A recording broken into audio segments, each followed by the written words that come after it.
What's the headline? Well, the headline right now is that I hate my facelift and I'm really I'm furious at my doctor, Steven Lavine, which couldn't be further from the truth. It's a flat out lie. I love my facelift. I adore my doctor. I'm obsessed with him. One of the most talented, amazing men I've ever met, and somebody who really put his heart and soul into what he did for me and what he does for any other patient that he has. He's the nicest man in the world, nicest man. with the biggest heart. And he's so smart and so meticulous. He's an artist. And he really does a great job with all of his patients. They said she hated her face. They said she was furious with her doctor. They said the procedure had failed and she was covering it up.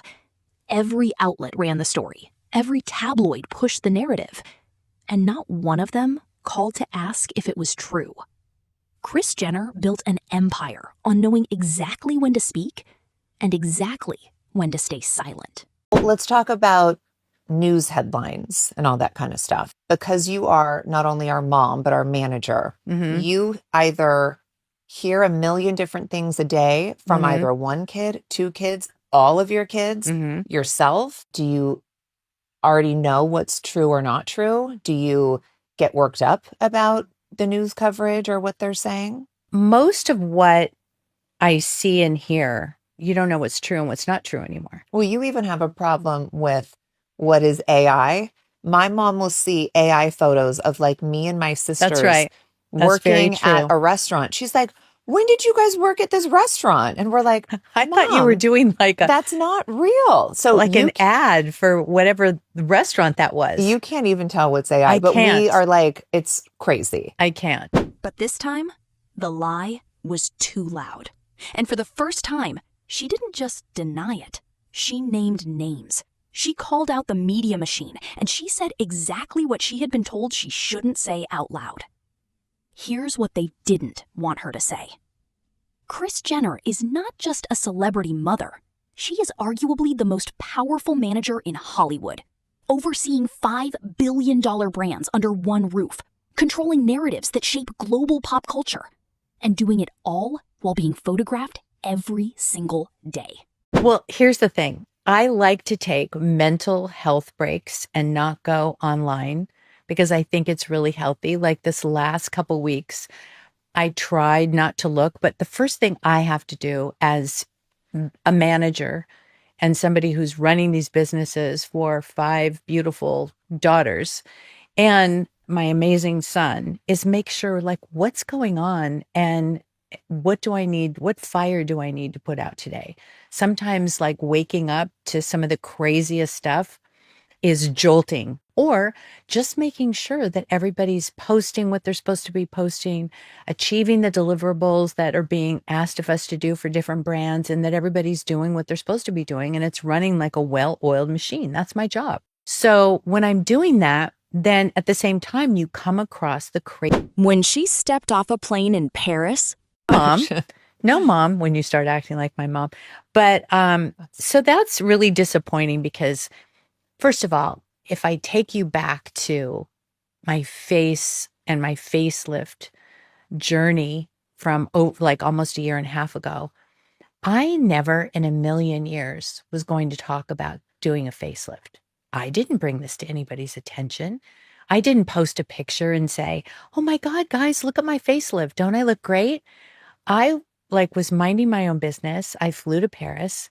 I went to Lauren Sanchez's wedding shower, was having the time of my life. And you looked so beautiful. And appeared at Lauren Sanchez's wedding shower, the internet exploded. Not because of a scandal, but because she looked stunning. And that positive attention is exactly what triggered the machine. Because here's what nobody talks about. The media does not build you up to celebrate you. It builds you up so the fall means something. Beautiful. Thank you. But then all of a sudden, the media started posting all these pictures of me going, oh my gosh, look at her jawline, look at her neck, look at her this, look at her that.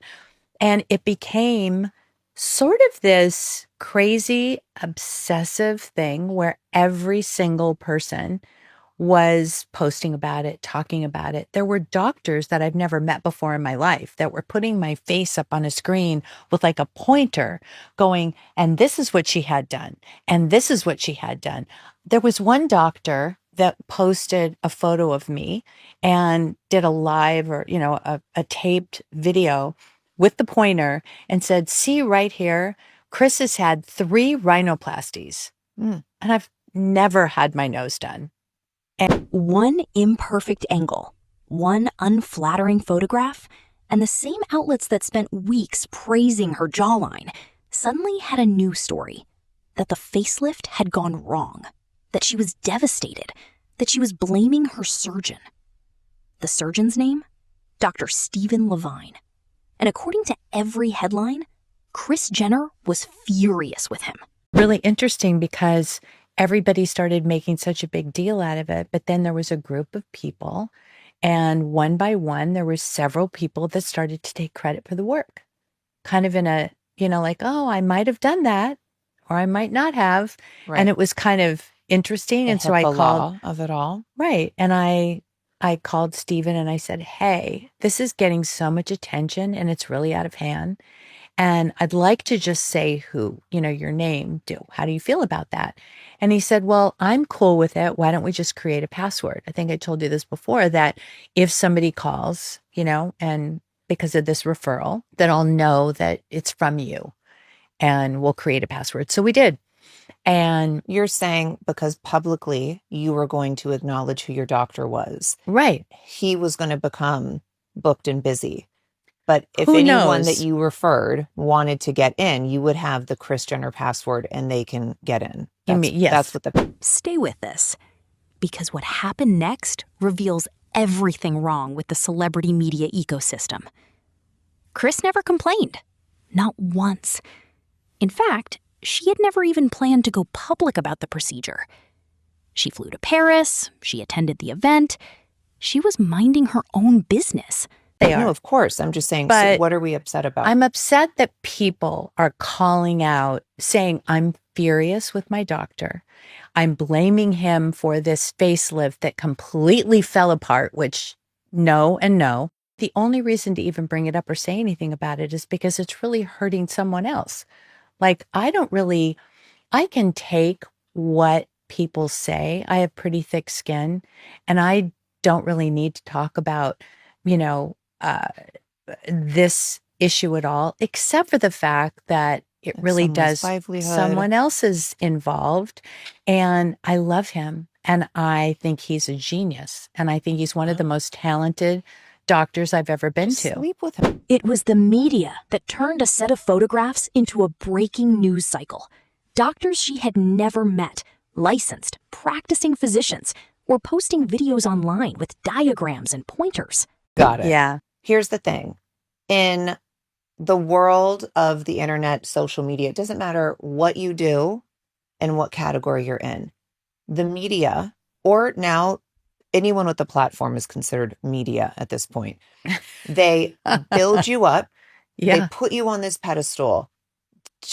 Like they build you high just to knock you down little by little. They can't stand that whoever they is, Kris Jenner was getting all of this press, looking beautiful. So one bad photo of you, they're going to take that and run with it. Oh, they jumped on that and, and then create all these stories because that's what's selling magazines. But you need a pro tag. Claiming she had 3 rhinoplasties, claiming they could see what had been done wrong, claiming expertise over a face that was not their patient and a procedure they had no part in. Do that. And also a doctor that's like in the industry wouldn't be going and first of all, going after Steven is wild to me that another doctor would go. It's crazy. That's crazy there's town. So much. I believe in everyone should be successful. I'm not intimidated by anyone else's success. I'm inspired by it. I think there's enough of everything for everyone to win. We all can win. That's number one. People who talk down about other people, it's lame and corny, and it just shows me who you are. But it's so insecure on their part. And don't you think that if there was something wrong or if I didn't like something, I may or may not have been involved. on a face that belongs to one of the most recognizable women in the world, while the real surgeon's name was being dragged through every tabloid on the internet. That's when Kris Jenner stopped waiting. You wouldn't hear about it right away. Like, I am very vocal in what I do. I've shared my facelift. I've shared my hip replacement. I've shared my hysterectomy. But also, you don't have to do any of that. No, but I want to, because I want to inspire or show other women and build women up and be secure enough to do what they're doing and not be scared, through the process. Some of these things are very scary for people. Yeah. Or they feel like my life is over. I have to get a hip replacement, or I'll never be the same because I had a hysterectomy, or what's that going to feel like? And to show somebody that, at 70. She spoke directly. She said Dr. Steven Lavine is one of the most talented, most meticulous, most brilliant surgeons she has ever encountered. She said he is an artist. She said she loves her result. She said the entire fabricated narrative exists because positive press dries up. And when it does, the industry needs a new angle. So they manufactured one. A failing facelift, a furious client, a doctor in disgrace. None of it true, all of it profitable. Years old. I don't really care what someone thinks of me. I don't need anyone's approval. And I never asked for the positive stuff. I just went, You just loved it. Who wouldn't? It's funny because I ran into Oprah. Oh, name drop over here, and please. Yeah. And Oprah had said something to me that was so interesting. She said, "How does it feel?" We were at a barbecue, and she said, at Lauren's house. Oh my God. And she said, "How does it feel to have all this real positive energy out there about your face?" Because it was right, when everybody was going crazy over the face. And I said, "Gosh, you know what? It feels really good. Nobody's ever asked me just like that." And she was like, "Well, you look great," and this and that. But she said, "But how does it feel?" And I said, "Finally, some positive energy," because they're always. Who doesn't like anything positive? I get that. It makes you feel good, but at the same time, it's not something that I was out there at. And Lori Loughlin quietly, privately, texted Kris an article claiming Kris was jealous because Lori's facelift looked better than hers. Just analyzing things, I know. talking negatively about them. But and what I was going to say saying about how you feel about someone. She is so mad. She is furious with her doctor. But Mom, and then every that's media what's outlet is selling. calling Chrissy going, "What's up with Kris Jenner? We heard she was furious with Steven Lavine." Hell no, I'm not furious with Steven Lavine. I love Steven Lavine. No, we got I that. love my We know face. for sure you love him. I know. I got do. it. Yeah. And I love my face. Clear. And I'm really okay with the way I look. And I don't really You should be more than okay. But I don't give a at this Fuck age. all these people. But what Fuck somebody them. thinks Say about them. them. And Lori Loughlin quietly, privately, texted Kris an article claiming Kris was jealous because Lori's facelift looked better than hers. But people are talking about you, and that's you have to also turn it. These people wouldn't be talking about me, bad or good, if I wasn't drawing a lot of attention to them, if I wasn't returning in views or clicks. Just remember the power you hold, even though it's f***ed up and annoying. People are doing it because they wouldn't know about these doctors otherwise. We have been doing this for 20 years. So I'm no stranger to the criticism about anything, what I wear, what I say, the family. Obviously, I have thick skin and can handle just about anything. Everyone has a bad photo once in a while, or a bad outfit, or they're not looking their best. But you don't need somebody to tell you look like. Yeah, we know. That's not Nice.